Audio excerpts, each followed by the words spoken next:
नमस्कार, मैं हूं पवन त्यागी। देश की कई विपक्षी पार्टियों के बड़े नेता ने नरेंद्र मोदी प्रधानमंत्री को पत्र लिखा है और पत्र में उन्होंने आरोप लगाया है कि केंद्र सरकार के द्वारा जो ईडी सीबीआई का दुरुपयोग किया जा रहा है, विपक्ष के नेताओं को परेशान किया जा रहा है, फर्जी केस दर्ज किए जा रहे हैं और उसमें जिक्र किया गया है मनीष सिसोदिया का, जो कि डिप्टी सीएम है दिल्ली के। और हम सब जानते हैं कि शराब घोटाले में वो सीबीआई की गिरफ्त में है, लेकिन इसको लेकर के जिन विपक्षी नेताओं ने प्रधानमंत्री को पत्र लिखा है, अब वो जानते हैं कि ये सरकार का निर्णय नहीं है, ये एजेंसियों ने अपने तरीके से जांच की है, कुछ तथ्य और सबूत इकट्ठे किए हैं और उसके बाद मामला कोर्ट में गया है और कोर्ट ने ही सीबीआई को कस्टडी दी है। तो सवाल ये उठता है कि फिर ये विपक्षी नेता मोदी जी को पत्र क्यों लिख रहे हैं? क्या मोदी जी को इसकी जानकारी नहीं है कि मनीष सिसोदिया जो डिप्टी सीएम दिल्ली के हैं वो जेल के अंदर बंद है? क्या उनकी जानकारी में नहीं है कि ममता बनर्जी सरकार में कई मंत्री ऐसे हैं जिनके ऊपर केस चल रहा है और एक मंत्री तो जेल में भी है? मोदी जी की जानकारी में हर वो काम है जो देश के अंदर हो रहा है। लेकिन फिर सवाल है कि ये जो विपक्ष के 9 बड़े नेताओं ने मोदी को पत्र लिखा है, इसके पीछे उनका मकसद क्या है? असली बात यह है कि ये पत्र लिखकर एक तरफ मीडिया के बहाने ये देश के अंदर एक झूठ को प्रसारित करना चाहते हैं कि मोदी विपक्षी पार्टियों को परेशान कर रहा है, दूसरी तरफ एक नैरेटिव पूरी दुनिया में चलाया जा रहा है कि मोदी जो है डिक्टेटरशिप है। आप याद करिए कि ये राहुल गांधी, जिसको हम पप्पू कह करके उसका मजाक उड़ाते हैं, उसके दिमाग की दाद देता हूं मैं कि जो लोग उसको पप्पू कहकर मजाक उड़ाते हैं, मैं कहता हूं कि आप जितने दिमागदार हैं, जितने बीजेपी वाले हैं, वो पूरी कोशिश कर लें, सत्ता में बैठे हैं, उसके बावजूद भी वो अपना पॉजिटिव नैरेटिव फैलाने में कहीं ना कहीं राहुल गांधी से पीछे हैं। राहुल गांधी जो देश के प्रति नफरत फैलाते हैं, जो देश के प्रति झूठ फैलाते हैं, जो मोदी सरकार को घेरने के लिए जिस तरह का नैरेटिव चलाते हैं, उनके साथ आज दुनिया की कई बड़ी शक्तियां साथ में हैं, जिसमें जॉर्ज सोरोस जैसा आदमी उनके पीछे खड़ा कहीं दिखाई देता है। आज आप देखिए कि वो कैम्ब्रिज की धरती से जब वो बोलते हैं, पूरी दुनिया उनको कवरेज देती है और एक नैरेटिव चलाते हैं कि मोदी तो तानाशाह है, वहां तो कोई सरकार लोकतांत्रिक व्यवस्था है ही नहीं, वहां तो जुडिशरी को कुचला जा रहा है, भारत में तो पत्रकारों को दबाया जा रहा है। और ये जो राहुल गांधी वहां कैम्ब्रिज में बोल रहे हैं, यही भारत में ये विपक्षी पार्टी के नेता बोलना चाहते हैं। यानी पूरा एक इकोसिस्टम है। इस इकोसिस्टम का मोदी जी बात करते हैं कि ये इकोसिस्टम कैसे काम करता है, कि ये तय करेंगे कि ये विदेश में जाएंगे तो वहां के प्लेटफॉर्म को यूज करेंगे तो वो भाषा बोलेंगे, भारत के अंदर जो राजनीतिक दल के नेता हैं वो भी वही भाषा बोलेंगे, फिर मीडिया वाले उस पर चर्चा चलाएंगे और जब उस चर्चा में कुछ विद्वान लोग शामिल करेंगे तो एक देश के अंदर एक माहौल बनाएंगे। वाकई में मोदी तो जो है लोगों के ऊपर अत्याचार कर रहा है। बहुत सारे लोग इस नैरेटिव में आ भी जाते हैं। बहुत सारे लोगों को देश की राजनीति का नहीं पता, वो सोचते हैं शायद मोदी जी ने फर्जी केस किया होगा। ये कौन बताएगा कि मनीष सिसोदिया हो या अनुव्रत मंडल हो या कोई भी A to Z जिनके ऊपर केस चला है, वो केस चाहे ईडी हो, सीबीआई हो, एनआईए हो, कोई एजेंसी हो, जब वो केस दर्ज करते हैं उसके बाद वो मामला कोर्ट में जाता है और कोर्ट में जाने के बाद न्यायाधीश इस बात को चेक करते हैं कि जो आरोप लगाए गए उसमें कुछ दम है कि नहीं, और अगर दम नहीं है तो बंदे को जमानत मिल जाती है।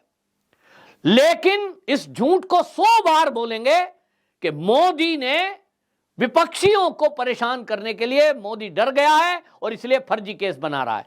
आपको बता दूं, ये जो 9 नेता हैं, इनमें ममता बनर्जी, अरविंद केजरीवाल, भगवंत मान, तेजस्वी यादव, फारूक अब्दुल्ला, शरद पवार, उद्धव ठाकरे और अखिलेश यादव।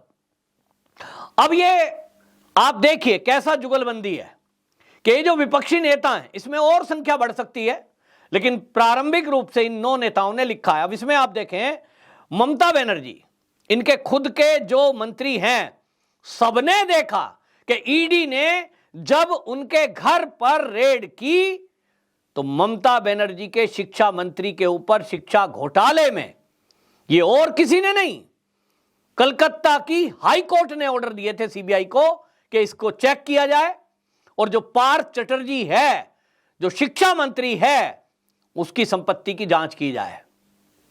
करोड़ों रुपए मिले, सोना मिला, सबने देखा, लेकिन पत्र में लिख रहे हैं कि मोदी तो फर्जी केस करते हैं। दूसरा नाम अरविंद केजरीवाल, ये बोलते हैं फर्जी केस है। सत्येंद्र जैन जेल के अंदर बंद है, ईडी ने रेड की, ईडी ने लगभग 1.5 करोड़ रुपए बरामद किए, सोना बरामद किया और शेल कंपनी के जरिए यह पैसा ट्रांजैक्शन किया गया, इसको कोर्ट में रखा और कोर्ट ने 6 बार बेल एप्लीकेशन रिजेक्ट की। लेकिन केजरीवाल जी आरोप लगा रहे हैं कि हमारे नेताओं को परेशान करके फर्जीवाड़ा किया जा रहा है। भगवंत मान की सरकार में खुद के उनके आरोप हैं और कई एमएलए उनके जेल में हैं। इसके अलावा वहां भी एक शराब घोटाला जो जैसा दिल्ली में बना वैसा भगवंत मान की सरकार ने भी बनाया और वहां 2 ऐसी कंपनियों को शराब का होलसेल का काम दिया गया जो ब्लैक लिस्टेड है, जिनके ऊपर ईडी और सीबीआई का केस है। अब ये वहां केस चलना है, लेकिन इसके पहले ये पत्र लिखकर ये बताना चाह रहे हैं पूरे भारत और दुनिया में कि मोदी तो विपक्ष को परेशान कर रहा है, क्योंकि भगवंत मान को लग रहा है कि अब नंबर इनका भी आना है। इसी तरह आप देखिए तेजस्वी यादव, ऑलरेडी इनके ऊपर सीबीआई का केस दर्ज है। रेलवे की भर्ती घोटाला और आईआरसीटीसी का होटल का घोटाला, इसमें तेजस्वी यादव, उनकी माताजी, उनके पिताजी और उनकी बहन ये फंसे हुए हैं। तो अब ये भी इस टीम में शामिल हो गए हैं ताकि कल को जब सीबीआई इनको पकड़े तो ये कहेंगे हमने तो पहले ही कहा था, चिट्ठी लिखी थी। इसमें एक है फारूक अब्दुल्ला। फारूक अब्दुल्ला को आपने देखा होगा कश्मीर के अंदर कितनी इन्होंने जो रोशनी एक्ट बनाया था, उस रोशनी एक्ट को बनाकर किस तरह से इन्होंने प्राइम लोकेशन की जमीनें कब्जाई। अब उसकी जांच चली, उसमें जांच में घोटाला पाया गया, जमीनें वापस ली जा रही हैं, तो मोदी ने क्यों अच्छा लगेगा। इसमें अगला नाम है शरद पवार। शरद पवार के भतीजे अजीत पवार और उद्धव ठाकरे की सरकार। किसको याद नहीं है महाविकास आघाड़ी का उगाई कांड। जो अनिल देशमुख है वो एनसीपी के थे, जेल में बंद हैं। 100 करोड़ उगाही का आरोप बीजेपी वालों ने नहीं लगाया, उन्हीं की सरकार के चलते उन्हीं की पुलिस ने उनके ऊपर आरोप लगाए। वो कहते हैं मोदी परेशान कर रहा है। इसमें अगला नाम उद्धव ठाकरे। उद्धव ठाकरे की सरकार में महाविकास आघाड़ी में, जैसे मैंने नाम लिया, कई नेता ऐसे थे जिन्होंने नियमों को ताक पे रखकर अपने बंगले बना गिरे उस एरिया में जहां समुद्र के किनारे कोई बना ही नहीं सकता है। मनाई थी लेकिन बना दिया। उद्धव ठाकरे जी पत्र इसलिए भी लिखेंगे क्योंकि उनके जो प्रवक्ता हैं संजय राउत, वो पत्राचाल घोटाले में फंसे हुए हैं। 67 एकड़ जमीन जो गरीबों की थी उसको बिल्डरों को बेच दिया, करोड़ों रुपए की जमीन में बंदर बांट की, और जब ईडी ने जांच की तो वो जेल में गए, जमानत पर छूटे हुए हैं, इसलिए दिक्कत है। अगला नाम इसमें अखिलेश यादव। अखिलेश यादव की जांच अभी चल रही है, ये बात अलग है, उन जांचों को आगे नहीं बढ़ाया गया।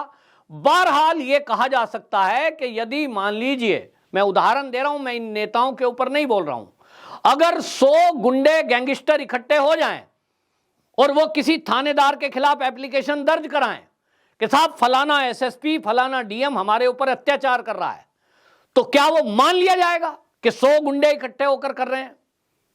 ये जो नेता हैं इनमें से कोई नेता डायरेक्टली इन्वॉल्व नहीं दिखाई दे रहा है, लेकिन अपनी पार्टी के कार्यकर्ताओं को बचाने के लिए जिस तरह से ये ईडी और सीबीआई को ये कह रहे हैं कि उसका मोदी दुरुपयोग कर रहे हैं, एजेंसियों को इस तरह का काम, तो क्या मोदी जी को आप पत्र लिखकर यह कहना चाहते हैं कि मोदी जी इस देश में जो सीबीआई है, जो ईडी है, इस सबको बंद कर दिया जाए, सबको नौकरी से निकाल दें?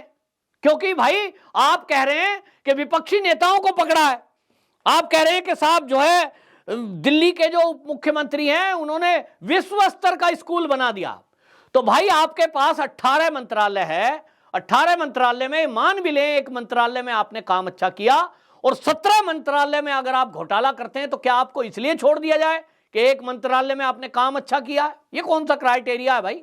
मेरी जिंदगी में मैं 10 काम अच्छे करता हूं, आप में से बहुत सारे ऐसे लोग होंगे जो कुत्ते को रोटी देते हैं, गाय को रोटी देते हैं, चींटियों को आटा देते हैं। कल को मान लीजिए हम किसी का सर डंडे से फोड़ दें और हमें पुलिस पकड़कर जज के सामने ले जाए, तो अगर हम मनीष सिसोदिया या अरविंद केजरीवाल की तरह हैं और हम कहें जज साहब हम तो रोज गाय को रोटी खिलाते हैं, मैं तो आदमी बड़ा बढ़िया हूं, मैं तो कुत्ते को रोटी खिलाता हूं, मैं तो पड़ोसी से कभी झगड़ता ही नहीं, वर्ल्ड क्लास पड़ोसी हूं मैंने कभी पड़ोस में झगड़ा नहीं किया, और इसलिए डंडे से जो सर फोड़ा है ये तो नकली है। वो रिपोर्ट आई डॉक्टर की, ये सब फर्जी है साहब, मैं तो बहुत अच्छा आदमी हूं। क्या मुझे जज इस बात पे छोड़ देंगे कि आपने जीवन में कई अच्छे काम किए हैं और एक बुरा कर दिया तो छोड़ दो भाई इसे बात बरी? नहीं, जो अपराध करोगे उसकी सजा मिलेगी। आपने अच्छा किया होगा तो दिल्ली की जनता आपको वोट देगी, लेकिन किस तरह का नैरेटिव चलाया जाता है। वो कहते हैं कि ये जो है जितने छापे पड़े, वो नाम ले रहे हैं कि हेमंत बिस्व शर्मा के यहां तो नहीं पड़ा, उनके ऊपर भी चिटफंड में घोटाले में होने का आरोप है। तो भाई चिटफंड घोटाले में पकड़ा किसको गया है? ममता बनर्जी का भतीजा अभिषेक बनर्जी, उसका नाम है उसमें कि भाई चिटफंड घोटाले का कहीं ना कहीं लिंक है। क्या ममता बनर्जी को जेल हुई? क्या अभिषेक बनर्जी को जेल हुई? जब उनको जेल नहीं हुई, जिनको जनता ये कह रही है कि उनकी भी इन्वॉल्वमेंट है, ऐसे आप हेमंत बिस्व शर्मा को भी कह रहे हैं इन्वॉल्वमेंट है, तो चिटफंड घोटाले में तो कुछ हुआ ही नहीं। बात शिक्षा घोटाले की चल रही है, शिक्षा भर्ती घोटाले की, तो आप कह रहे हो कि साहब विपक्षी नेताओं के घर पे ही छापे मारे जा रहे हैं। तो भाई अगर बेईमानी जो करेगा, जो अपराध करेगा, छापे तो उसी के यहां पड़ेंगे। तो कुल मिलाकर के ये एक बौखलाहट दिखाई दे रही है, और अल्टीमेटली इस पत्र के पीछे लिखने का उद्देश्य केवल यह है कि मोदी को कैसे बदनाम किया जाए। एक तरफ राहुल गांधी विदेशों में जा जाकर मोदी को डिक्टेटर सब बताने में लगे हुए हैं, वो तानाशाह कहकर गाली दे रहे हैं। दूसरी तरफ देश के अंदर ये विपक्षी दल जिस तरह का काम कर रहा है, इन्होंने तय कर दिया कि 2024 में मोदी को हराने के लिए इसी तरह के झूठ का सहारा लिया जाएगा।